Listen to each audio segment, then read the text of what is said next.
नमस्कार सर्वांना, खुशीज कॉर्नर या यूट्यूब चॅनलमध्ये तुम्हा सर्वांचं स्वागत।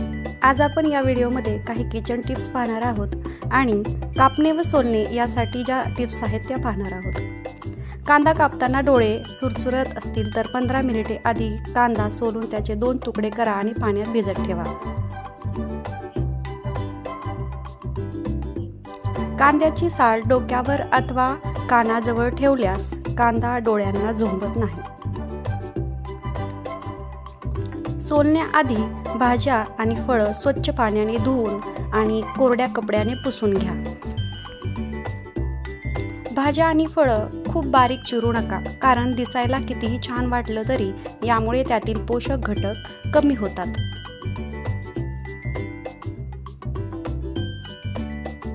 बटाटे आणि वांग्यांचा रंग बदलू नये यासाठी चिरल्यावर फोडी लगेच पाण्यात टाका।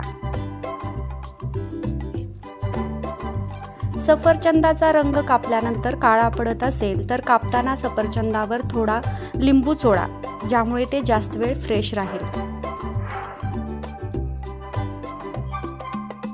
कोथिंबीर जास्त काळ टिकण्यासाठी ती निवडून मऊ कपड्यात अथवा कागदात गुंडाळून ठेवा।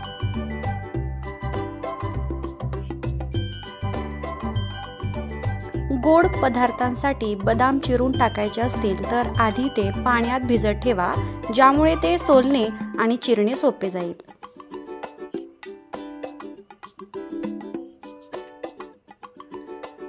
लाकडी चॉपिंग बोर्ड वापरल्यास फळं आणि भाज्या चिरताना चाकूची धार कमी होत नाही।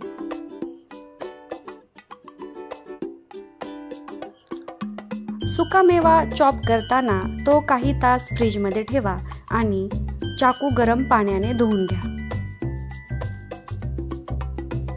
टोमॅटो चिरल्यावर त्याचे देठ आणि आतील बिया बाजूला करा।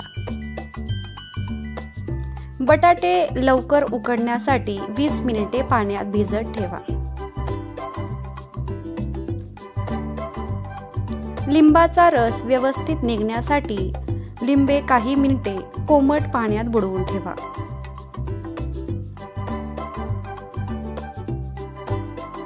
मसाला खराब होऊ नये यासाठी त्यामध्ये हिंगाचे खडे ठेवा। भेंडीच्या भाजीत 1 चमचा दही मिसळले तर ती चिकट होत नाही।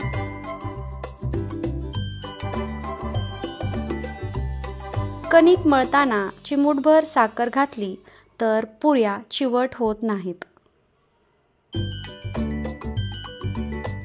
शेंगदाणे लवकर सोलण्यासाठी भाजताना शेंगदाण्यांना पाण्याचा हात लावावा।